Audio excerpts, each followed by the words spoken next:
Ay, wala. Siguro mga maliliit lang na ba? Ay, oo, binigyan niya akong gifts. Ano yun kung pwedeng mong i-share? Hindi mo sa akin.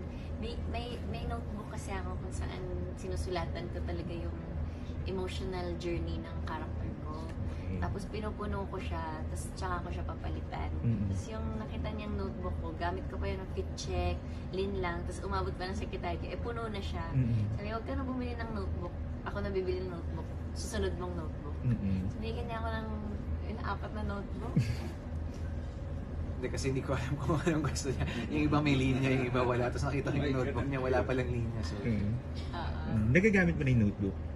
Wala pa akong next project ko ito sa What's Wrong. So, wala pa, hindi ko pa siya sulatan. Okay. So, bigyan din siya ng chair, taping chair.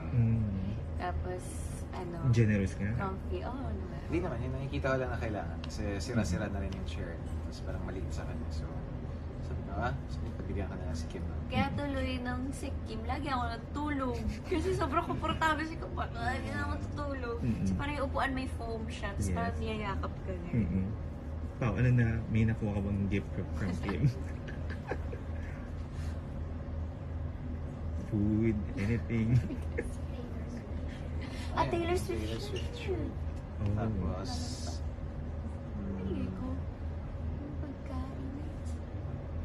pagkain. Tsaka, anong lina? Binigyan mo akong jacket. Oo.